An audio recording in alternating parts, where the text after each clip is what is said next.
Hey friends, welcome back to Kitchen Week in Science. This is day 4 of Kitchen Week and I am super excited. It is our last cooking project that we are doing this week, but I do have some fun stuff we might do with adults. Lila's dad had a great idea of maybe making some kombucha, and I was looking at maybe making some ginger beer, alcoholic or non-alcoholic, as an adult thing. So if you're an adult that wants to do science with us, we're going to figure out a time that we can do some science and still be in the kitchen. For our kids, we are gonna make plastic today. So it's like not edible, which is kind of a bummer. Yesterday's bread was amazing. I saw pictures of pizza. We have raisin bread. We ate 2 loaves of bread pretty much last night. It was a little ridiculous. But today is not as delicious, but it's just as cool. So we're gonna use some food and learn about some chemistry as we do it. I'm gonna go over what we need for supplies first, and then we'll do shout outs. If you want to shout out, put your name in our comments box. And if you're new to us, make sure that you subscribe to our YouTube channel and get our notifications so you know that we're going live. We're live every Monday through Friday at 11:30 Pacific so that we can do science together and create a community. And if you join our Patreon, you can come into our Zoom classroom afterwards and ask questions, share projects, just have lunch with me, all that kind of good fun stuff. So today, to make plastic, we are going to need a couple of things. You're going to need milk, and one of these little tiny milk things makes about this much plastic. So you can decide how much milk you're going to want to use depending on how much plastic you're going to want to make. If you don't have a microwave, we don't have a microwave, so we're going to use a pot. We're going to heat it up on the stove, and we're going to heat it over a low heat. When we do that, you're going to need some vinegar. You don't need a lot, just a few tablespoons of vinegar will do.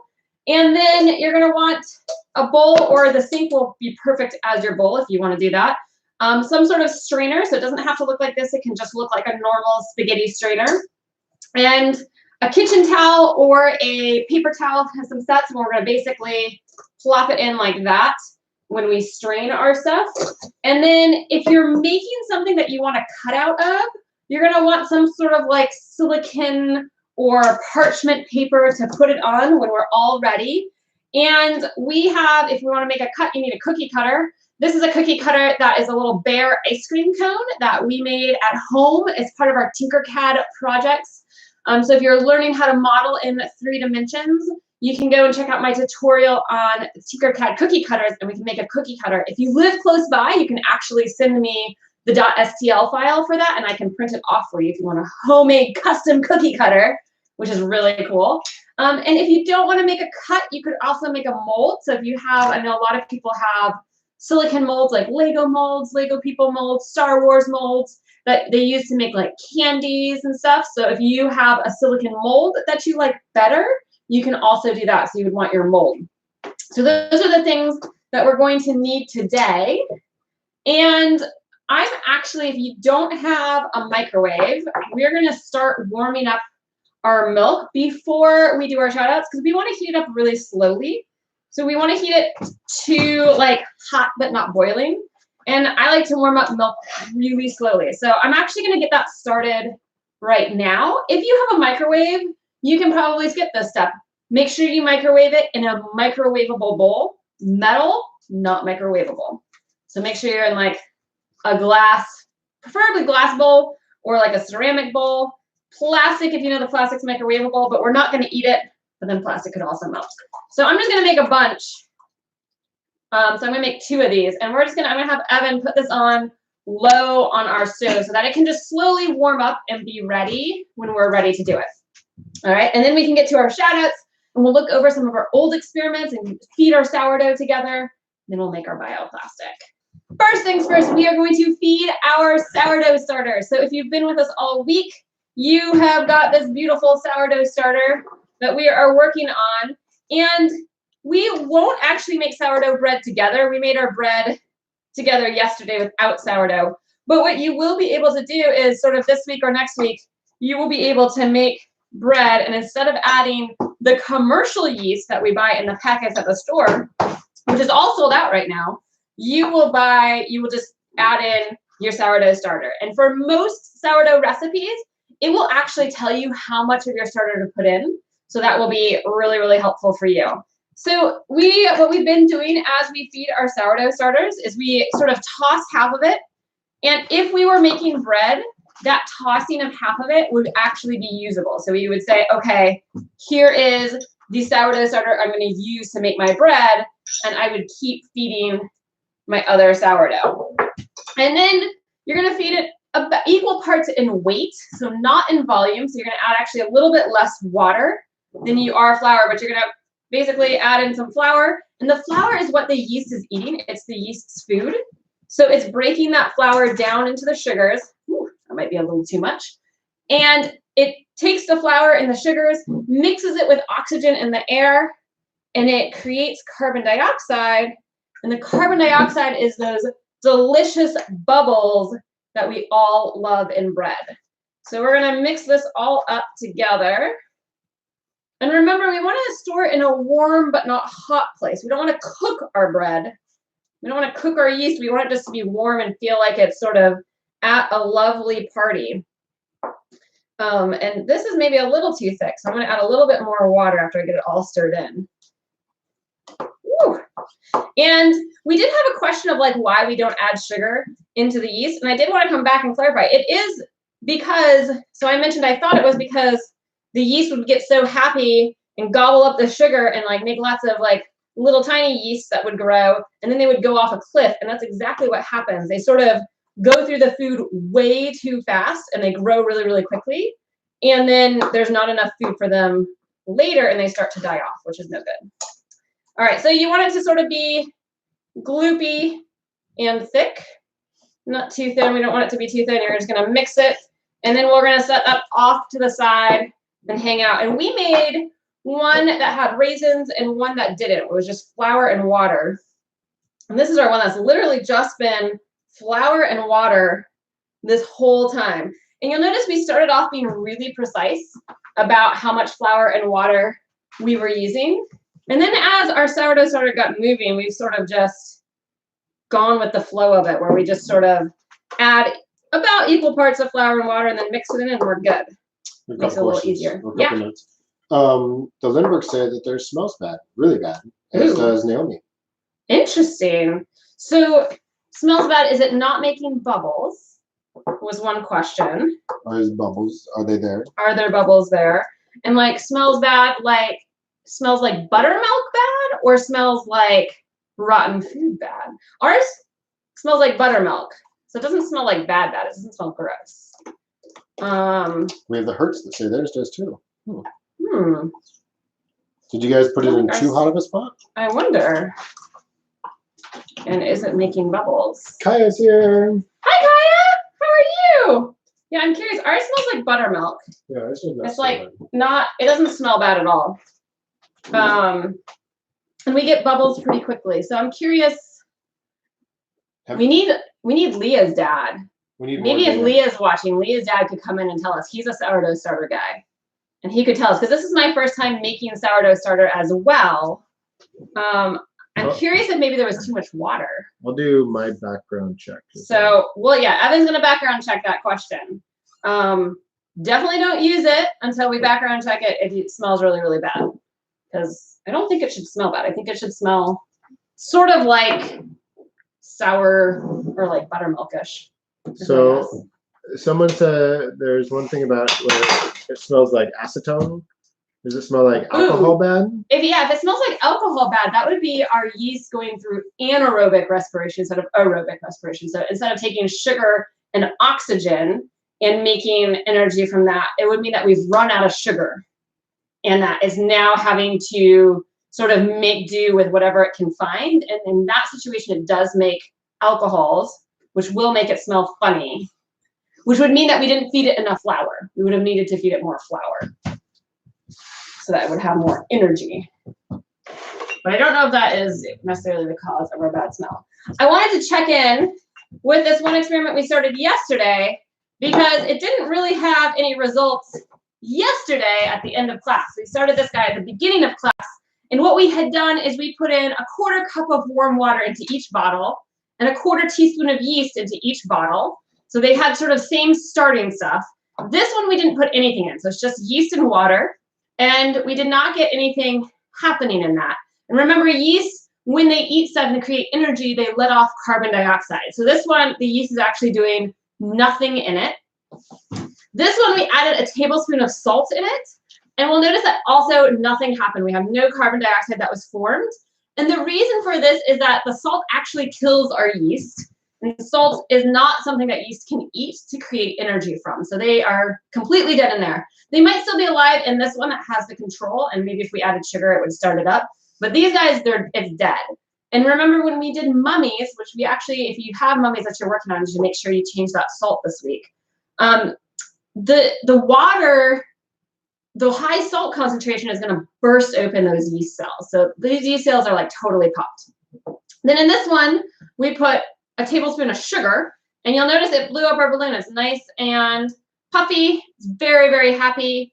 And it can only make so much because our yeast is going to start to get gross in there. In fact, I'm betting that at some point it's starting to go through the anaerobic respiration. And I'm wondering if we smell it, if it smells alcoholic.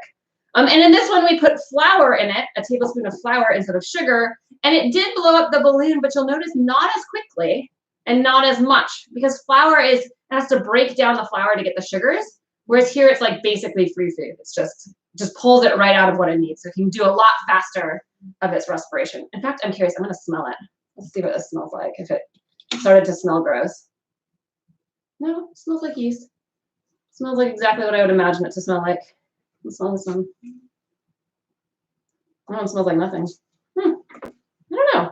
I'm really curious. We're gonna look up this bad smelling sourdough. So I have one response from the King Arthur Flour website. Mm-hmm. And so it says the consistency of the starter should be a thick paste, but the rotten cheese or vomit you smell is not uncommon in the early days of creating a starter, as the process involves weeding out various types of unhelpful bacteria until you have the right balance of wild bacteria and friendly bacteria.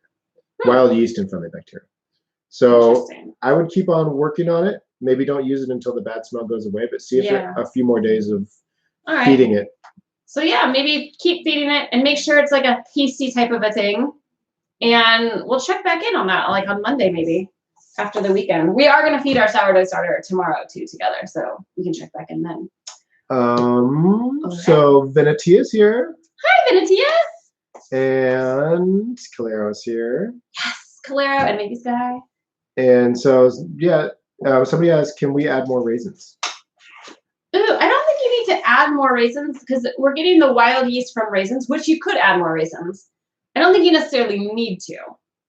Because the yeast is already growing. Because the yeast is already growing, yeah. And every 90 minutes, we sort of get extra brand new yeast babies. Yeah. So, and if they wanted to have that raisin bread, they would add that during the dough making process. Yes. If you wanted to make like a raisin sourdough where the raisins are like a star component, you don't want to add that yet. You want to add that when you bake your bread. So the reason why we did add raisins to some of them was because raisins are dried fruit and everywhere around us, my skin, my hair, this tabletop, it all has wild yeast. So it's floating around in the air right now. And then it settles on fruit, and as it dries, you obviously get a lot more yeast per little surface area because we have like yeast that was all over here, and it shrunk down, and we have the same amount of yeast. So raisins are a great one to get like lots of yeast off of as a start. But if you already started and it's working, I would just let it go. I would just let it be what it is. All right, so today we are making plastic. And you might be wondering what a plastic is. So plastic is basically a polymer, and you've probably heard that word before, but sometimes it's a little tricky to know what some of these science words are. So polymer comes from Greek roots. Poly means a lot, and mer means unit. So it's like a lot of units. And a monomer would be one is mono and mer is unit. So you'd have one unit. So in fact, a polymer is made up of monomers. And let's say this is a monomer. It's like one unit. And I have a whole bunch of these units. And right now on the table, they're hanging around. They're just a monomer. They're nothing special yet because there's just one unit.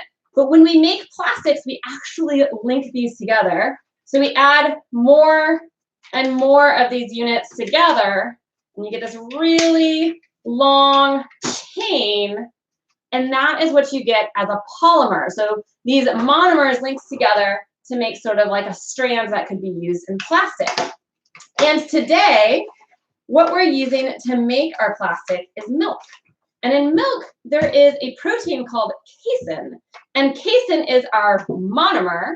And as we link the caseins together, it's going to make a polymer. So I can link these back together. Every little casein molecule that comes out can get linked beautifully into this natural plastic. Now, in a bioplastic, it's made out of things that are naturally occurring that we can break down. So bacteria might be able to come break this down and chomp off little pieces of these casein proteins, which is lovely. However, some plastics, if these weren't casein, some plastics are made out of oil and they just sit there. And they sit there. And maybe bacteria come and try to chomp it, they can't. And maybe sunlight tries to come and break it, it can't really break it. I mean, maybe it breaks it down into like slightly smaller chunks, but doesn't really do much. And then what you get is you get these teeny tiny pieces, maybe like 2 of the units of the plastic that's breaking down, and it goes into the oceans and all that kind of stuff. And that's actually the biggest part we have of plastic pollution, is that it doesn't break down.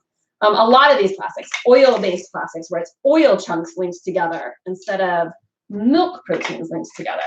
And that's actually really why it's difficult to recycle plastic and make fine uses.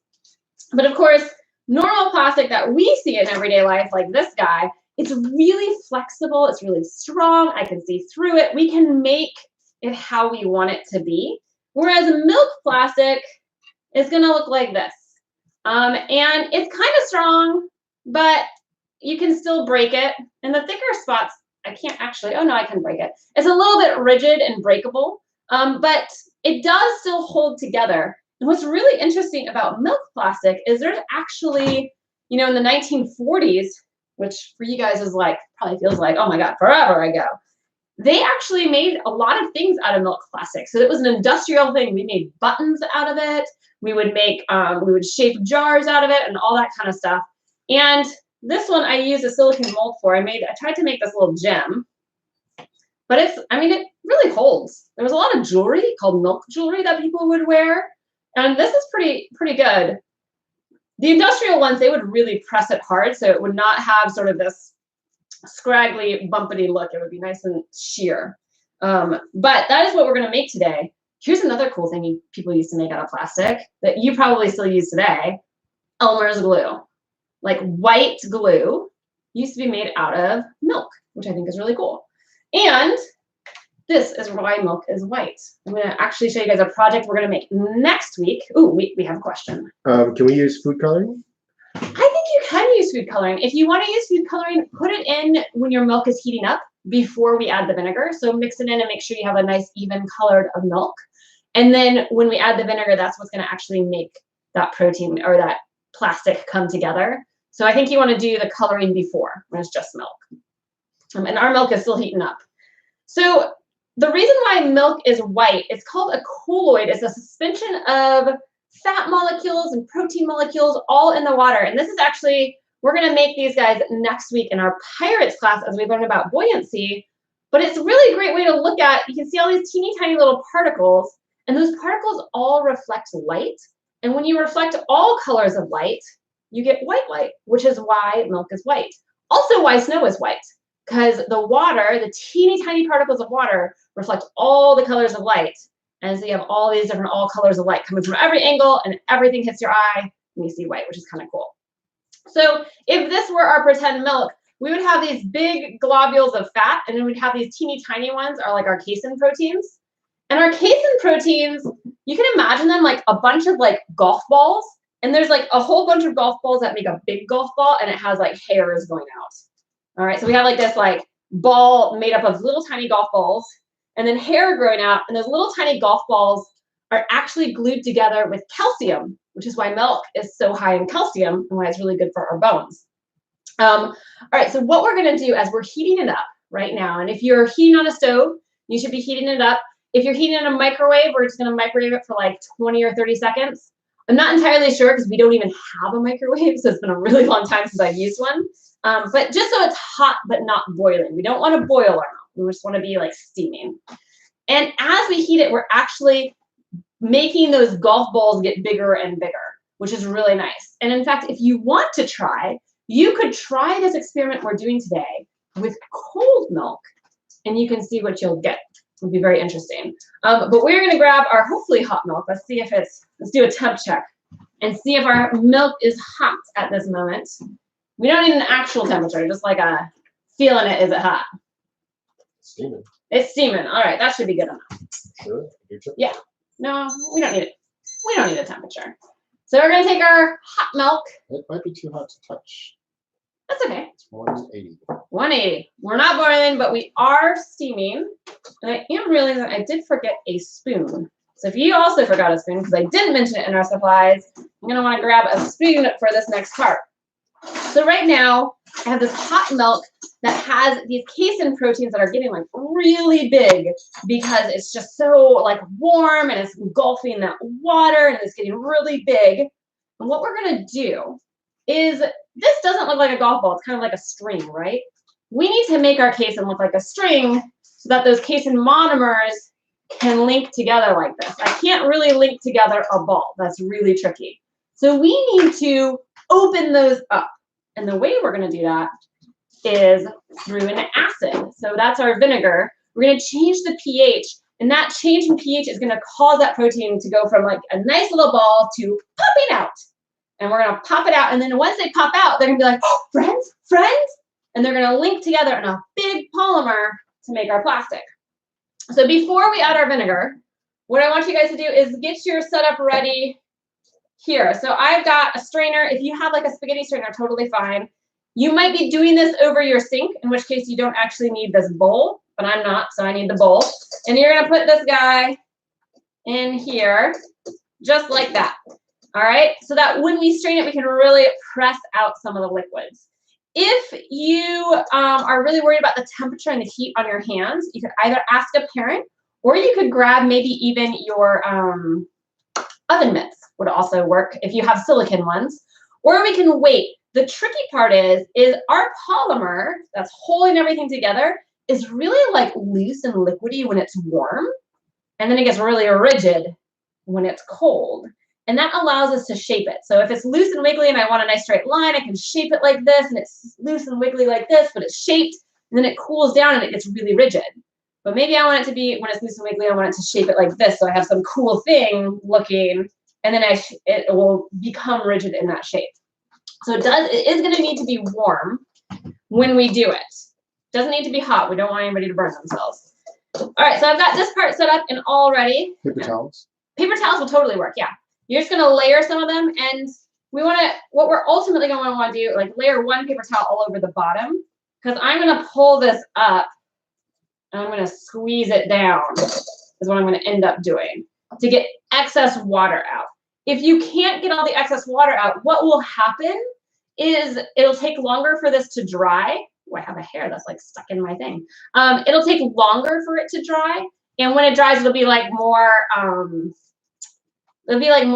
airy almost, like there'll be like more space between things because that water would have dried out and it would have left just the casein behind. So the drier you get it here, the denser that this piece will be, like the more pressed and compact it will look. So yeah, that's what we're gonna do there. And then I am going to take my casein after I get this part done, and I'm gonna try to make a cookie cutter of my little bear guy. So I'm just gonna get that stuff ready so I know where it's at. Like I'm gonna make a patty right there. All right, so we have our milk, and we're gonna stir it. We're gonna add in some vinegar, and it's gonna be like 2 to 3 tablespoons of vinegar, sort of per pint of milk. And what you're gonna see is gonna happen really quickly. In fact, let's see if we can't. It's always tricky when we're doing liquids. If you want to do it, move it forward here. Move it forward, like that. Let's see. Let's see if we can get you guys a good view. We'll get you guys a good view. We're gonna come in and zoom in, so that if you're not able to do it with us right away, you'll be able to see. All right. We'll get this stuff ready so I can smush it over and you guys can see all of it. All right, are we good? We are good. All right, so what I'm gonna do is I'm gonna add in a few tablespoons of this vinegar, and what that's gonna do is gonna break apart that casein protein. And there's 2 proteins in milk, there's whey and casein, and the whey is gonna actually stay in water and the casein is gonna glob together. So we're gonna add some vinegar. Zoop. And you can see immediately the difference. Like, whoa, look at that. This is gonna be what our plastic is made out of. So I've now taken the casein molecules out, and what's making this yellow is actually the whey that's in the liquid. And I do know, who is it? Lila and Millie are using spoiled yogurt, which will also work. You're just gonna wanna maybe add some water so you can warm your yogurt up. All right, and so now it looks like this guy, we wanna get all of this casein out so that we can press it together and make that polymer a nice big unit of whatever we want. So the way we're gonna do that is we're gonna strain it. I'm gonna put it in here, and we're just gonna strain it out. Now it's gonna start to sort of fill up that bottom part of your paper towel or your towel. So you're gonna have to start scraping at the bottom so more of that liquid can go. I've got lots coming out right now. Ka-dunk. And I'm just gonna slowly sort of pull off this casein that's coming out so that more of the liquid can get out. And once I feel like I've gotten as much as I can that way is when I'm going to pick it up and sort of squeeze it out. I can still hear it sort of dripping down. And you can see there's like lots of globs here. It's not as smooth, and you can see if maybe using a different temperature might make it smoother. Because if you look up what milk buttons looks like, if you look up what milk buttons look like, they're actually really smooth. They just look like a solid white plastic button like what you might see today. And we are going to need to make sure that we still shape it when it's warm. So we don't want to leave it in here so long that it cools off. We are going to get as much water as we can this way. And then we're about to pick it up. And I'm going to pull all the sides so I don't accidentally squeeze my nice, beautiful forming plastic out. So this is going to be the trickier part. If it's too hot, you can just let it wait cool for a little bit. But I'm just going to sort of pinch down and squeeze it as much as I can so that I sort of get this mostly dry glob of casein polymers. And then what I'm going to do, I'm going to put my little silk pat down, and I'm going to take it out of this and scoop it onto my silk pat. You don't need to worry about getting every last little bit. That's why I actually made extra. And so I'm just going to press it however I want to press it. And if you want, you could try to press it, some more with the towel, but some of it will stick to your towel when you do that. But if you don't mind, that's okay. Actually, it doesn't stick as much as I thought it would. So you can press it to get some more water out. Just like that. And it looks just like a cookie dough, which is handy. And I'm going to just sort of try to get it as thick as possible for my cookie cutter so I don't waste too much of this beautiful plastic we're making. And this would be really cool. You could send it to like a grandma or a grandpa or a cousin or somebody you love, or you could make it into a really cool, ornament for the holidays, a really cool thing just to hang on the trees. I'm just going to cut it out. And this guy I'm just going to let sit. I'll press it out. Doop, doop. Come on out, little guy. There we go. So there is my beautiful little bear ice cream cone. And you could turn this into an art project because you could then paint it later. And maybe you could take the extras if you have a mold. This is how you would do it in a mold. You're just going to take your casein protein. Mine's starting to cool off quite a bit, but you're going to press it really hard into the mold. Just like that, as hard as you can. And so that when it's going to come out, it's going to hopefully be a really nice, for us, it'll be a really nice gem. And you can take this extra stuff off, or you can wait if you want to wait until it's like dry, and then you can sort of clean up the edges with a file. And this should definitely be strong enough that you could drill a hole into it. And if you're doing something like us where we're making gems in here, you could drill a hole and make a necklace out of it. Or if you're doing something like our little bear or cookie cutter, you could drill a hole and make it into an ornament, all sorts of things. So now we're just going to let this wait. These guys should be ready They'll be hard tomorrow, but tomorrow when you press on them, they'll be hard on the outside, but they'll feel like a little spongy. And then if you wait for about 2 days, when you press on it, it'll just feel hard. So that's what you're gonna wanna look for. Tomorrow, it'll probably feel hard, but you can feel it sort of press in a little bit. And then the day after, it should be just hard. And that's when you probably wanna start handling it and you can start painting it and doing all of that jazz. So now we have taken those casein molecules. With the heat, we made them big. And then with the vinegar, we popped them open into limes. And by stirring it, we allowed them to gather from a monomer, a single casein particle, into a polymer, a whole bunch of those casein particles holding together. And really long strands of any polymer are called plastics. And so we made that little plastic, and it's going to be awesome, a fun little jewelry piece, interesting little kitchen piece that we can do out of food. I mean, who would have thought you could make plastics out of food? I think that's really cool. These will biodegrade because it is just a protein. So like if you left this in your worm bin or something, the worms over time would eat it. It would be like happiness. I'm actually curious, milk sometimes is used as a fertilizer. And that's making me curious, like what if I took some of my casein chunks like this and buried it in the soil? Wonder if that would help fertilize the soil. I think this is something we should look up before we try it though, because that could also be really gross. Who knows? Do we have any questions? And if not, we can head over into our Zoom classroom and you guys can share what you guys decided to make as your pieces, because I would really love, I have like a whole bunch extra. And actually you can see right now as it's cooling, it's sort of like, it doesn't want to go back and stick together. It's sort of now starting to crumble, which is why once we have these pieces in their molds or cut out, we want to let them be for a day or two.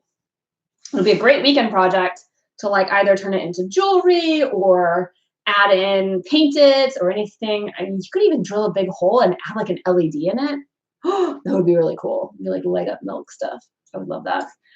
All right, do we have any questions before we head on over to Zoom? No questions, but Zoom is open. Awesome. All right, so we have no questions, which is fantastic. I mean, not fantastic. I love questions, but awesome that you guys were able to do this so well on your own. If you are one of our Patreons, you can come over into our Zoom classroom. You have that Zoom link in your patron email. And if not, you should come check out our Patreon page and support us. It's pay what you can. And make sure that you like our social media, share it around. The more the merrier. We want to do like so much science with everybody. We have so much really, really cool stuff planned. Like last year we raised tadpoles, and I think we're going to do it because I think we have enough time. Because now that Washington schools are shut down, which kind of breaks my heart, but it means we might be able to raise tadpoles all together, and you guys can see our tadpoles turn into frogs, which will be really cool life science. I'm thrilled about that. We got Harry Potter week coming up. We're gonna do pirates next week, Popsicle Palooza. This is gonna be a ton of fun. So make sure that you check out our social media pages, subscribe to our YouTube channel, and if you are a patron, come over into the Zoom and let's see what you guys made. So we will see you guys soon. Bye.